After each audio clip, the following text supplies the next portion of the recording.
If your Apple TV remote isn't charging, drains too fast, or won't reconnect, don't panic. Most charging problems are easy to fix with a few simple steps.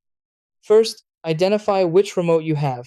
The latest Siri remote uses USB-C, earlier Siri remotes use a lightning cable, and the older aluminum remote runs on a replaceable coin battery. Knowing your model helps you troubleshoot correctly. Start with the basics. Test the wall outlet with another device to make sure it's working. Swap out the charging cable, since damaged or low quality cables are one of the most common causes of charging failure. Then inspect the charging port on the remote.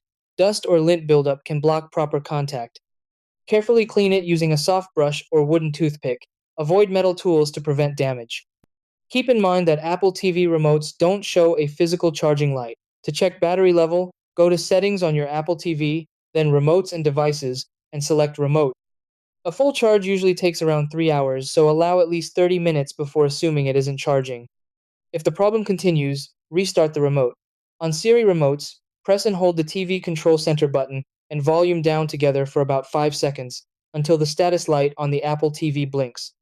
You can also restart the Apple TV itself by unplugging it for 6 seconds. If needed, repair the remote by holding the back or menu button and volume up near the Apple TV for 5 seconds.